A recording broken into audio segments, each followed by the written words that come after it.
Hello guys. तो देखो आज हम बात करेंगे सेल मेम्ब्रेन और सेल वॉल के बारे में। तो सबसे पहले हम सेल मेम्ब्रेन के बारे में बात करते हैं कि जो हमारा स्ट्रक्चर है ना मेम्ब्रेन का, वो स्टडीड क्या था, करा गया था कब, जब इलेक्ट्रॉन माइक्रोस्कोप की डिस्कवरी हो गई थी 1950 में।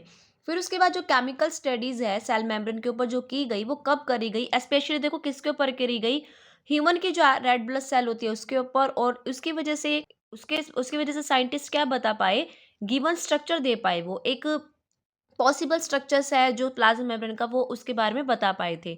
अब जो आरबीसी की मेम्ब्रेन होती है वो कंपोज होकर बन रही होती है लिपिड एंड प्रोटीन की।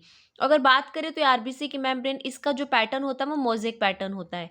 अब आता है कि what is a lipid, lipid क्या होता है। तो जो लिपिड होते हैं वो मेड अप ऑफ होते हैं फैटी एसिड के, और ये दो पार्ट्स में डिवाइड होते हैं, एक तो सैचुरेटेड और एक अनसैचुरेटेड। अगर सैचुरेटेड की बात करें तो ये सिंगल बॉन्ड होते हैं, कैसे होते हैं, सॉलिड, और एग्जाम्पल क्या है, घी। अगर अनसैचुरेटेड की बात करें जो डबल और ट्रिपल होते हैं, और लिपिड कैसे होते हैं, लिपिड, एंड इसका एग्जाम्पल क्या है, ऑयल। अब देखो जो सेल मेम्ब्रेन का नेचर होता है ना, सेल मेम्ब्रेन का नेचर होता है सेमी फ्लूइड नेचर होता है इसका, मतलब ख्वाशी फ्लूइड ये शो कर रहा होता है। और जो फ्लूइडिटी होती है ना सेल मेम्ब्रेन की, किसकी वजह से हो रही होती है, ड्यू टू लिपिड की वजह से। अब लिपिड के स्ट्रक्चर की देखो यहाँ पे बात करते हैं, तो जो हमारा मेजर लिपिड्स होते हैं वो कैसे होते हैं, फॉस्फोलिपिड्स होते हैं, और ये अरेंज हो रहे होते हैं बाइलेयर की फॉर्म में। अगर बात करें तो इसमें कैसी फॉर्म में होते हैं, ये आउटर और इनर फॉर्म में होते हैं।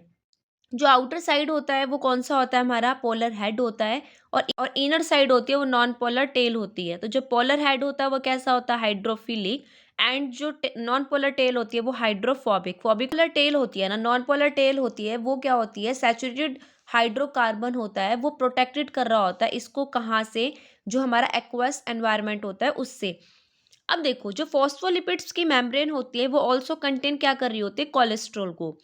अब बायोकेमिकल इन्वेस्टिगेशन के बारे में बताती हूँ आपको कि जो सेल मेम्ब्रेन होती है ना, उसमें क्या होता है, प्रोटीन भी होता है और कार्बोहाइड्रेट भी होता है। और जो रेशियो होती है प्रोटीन्स के और लिपिड्स के, वो वेरी कर रहे होते हैं डिफरेंट डिफरेंट सेल्स में, इनकी जो अमाउंट होती है, इनका रेशियो होता है वो अलग अलग होता है। अगर आरबीसी की मेम्ब्रेन के ऊपर बात करें तो जो 52% प्रोटीन होता है, 40% लिपिड होता है।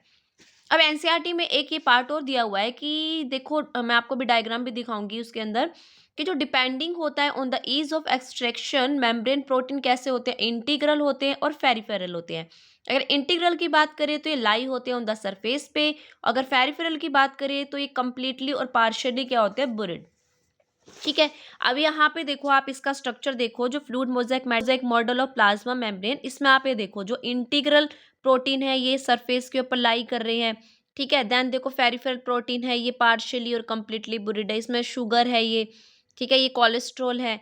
और यहाँ पे देखो फॉस्फोलिपिड बाइलेयर दे रखी है, यहाँ पे देखो ये बाहर की साइड हमारा हेड और अंदर की तरफ हमारी टेल है। तो ये ध्यान से देखो, ये स्ट्रक्चर्स आपके एनसीईआरटी के पेज नंबर ऑफ 131 पे, एक बार आप भी अपनी एनसीईआरटी को ओपन करके देख लेना, आपको समझ में आ जाएगा इस डायग्राम के बारे में। ठीक है गाइज। अब देखो आगे मैं आपको बताती हूँ कि जो फ्लूइड मोज़ेक मॉडल है ना, सबसे पहले वो किसने दिया था। देखो सिंगर एंड निकोलसन हमारे साइंटिस्ट हैं, इन्होंने 1972 में इसके बारे में बताया कि जो फ्लूइड मोज़ेक मॉडल में उन्होंने बोला कि ये ख्वाशी फ्लूइड नेचर रख रहा होता है एक तो लिपिड का, और लेटरल मूवमेंट किसकी वजह से होती है, इसमें फ्लूइडिटी की वजह से।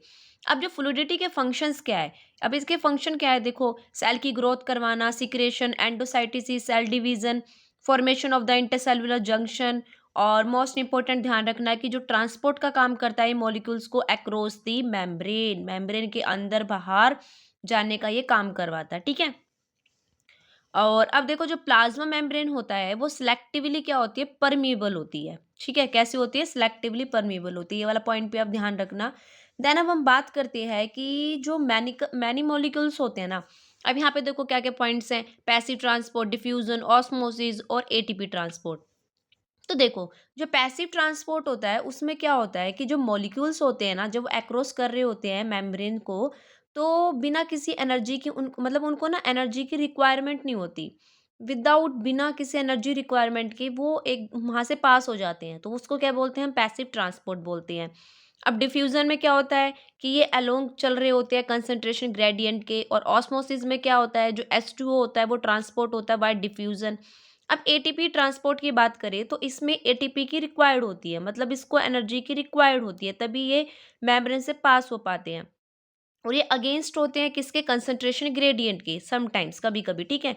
और जो इसमें कैरियर प्रोटीन होते हैं जो इनको मतलब मेम्ब्रेन के पास मेम्ब्रेन को क्रॉस करवाने में जो हेल्प कर रहे होते हैं कैरियर प्रोटीन, वो होते हैं इसमें Na पॉजिटिव और K पॉजिटिव पंप, मतलब सोडियम और पोटेशियम के पंप होते हैं, ठीक है। अब देखो सेल वॉल की बात करें तो जो सेल वॉल कैसी होती है इसकी, देखो सेल वॉल कैसी होती है, एक तो नॉन लिविंग होती है और रिजिड होती है। और ये सेल वॉल किस किस में प्रेजेंट होती है, फंगी में, प्लांट्स में, एल्गा में। और इसका काम क्या होता है, ये शेप देने का काम करता है, प्रोवाइड प्रोटेक्शन में हेल्प करता है। अब देखो एल्गी और प्लांट्स में कौन कौन सी हमारे सेल वॉल है, देखो अगर हम एल्गी में बात करें तो देखो सेलुलोज, गैलेक्टोन्स, मैनान्स, मिनरल्स, CaCO3, मतलब कैल्शियम कार्बोनेट। अगर प्लांट्स में बात करें तो सेलुलोज, हेमीसेलुलोज, पैक्टिन्स एंड प्रोटीन्स, इनकी सेल वॉल होती है वो इनसे बन रही होती है। नेक्स्ट देखो जो प्राइमरी सेल वॉल होता है वो ग्रोथ में हेल्प कर रहा होता है, ठीक है। और जो सेकेंडरी सेल वॉल होती है वो सेल मैच्योर हो जाती है टुवर्ड्स द मेम्ब्रेन।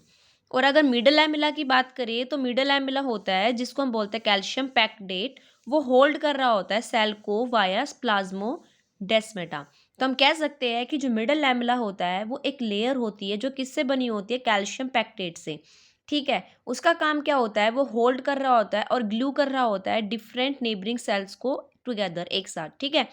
तो जो सेल वॉल होती है और जो मिडल लैमेला होता है वो मे बी ट्रांसवर्स्ड होता है बाय प्लाज्मोडेस्माटा, और विच कनेक्टेड कर रहा होता है वो साइटोप्लाज्म को, कहाँ से, किसके साथ, नेबरिंग सेल्स के साथ उसको वो कनेक्ट करने का काम कर रहा होता है, ठीक है। और ये प्राइमरी वॉल और सेकेंडरी वॉल के बारे में आपको दोबारा बता देती हूँ कि जब सेल वॉल हमारी यंग होता है ना, मतलब जो यंग प्लांट सेल होता है उसको हम क्या बोलते हैं, प्राइमरी वॉल होती है उसमें, जिसकी कैपेबिलिटी क्या होती है कि वो ग्रोथ में हेल्प कर रही होती है, ठीक है। और फिर ग्रेजुअली डिमिनिशेस हो जाती है जब सेल हमारा मैच्योर होना शुरू हो जाता है। और उसके बाद क्या होती है, जो सेकेंडरी वॉल होती है ना, वो उसके अंदर की side, inner towards membrane side of the cell, मतलब अंदर की सेल वो अंदर की तरफ वो ग्रोथ करने लग जाती है, ठीक है। तो इस बात को ध्यान रखना कि जब एक सेल हमारा यंग होता है तो हमारी प्राइमरी वॉल होती है, लेकिन जैसे ही हमारा जो सेल है वो मैच्योर होना शुरू हो जाता है ना, तो ये प्राइमरी वॉल होती है वो अपने आप ही गायब हो जाती है, और उसके बाद जो सेकेंडरी वॉल होती है वो अंदर की तरफ अपनी जगह बना लेती है, ठीक है गाइज। तो ये आपके लिए दो टॉपिक थे जिसको मेरे को आपको बताना था। तो ये आपका जो एनसीईआरटी का पेज नंबर 131 और 132 है, एक बार आप जाके अपनी एनसीईआरटी को भी रीड कर लेना, ठीक है गाइज। अब हम मिलेंगे अपनी नेक्स्ट वीडियो में अगले प्यारे टॉपिक के साथ। जब तक आप अपना ध्यान रखें, take care and bye bye.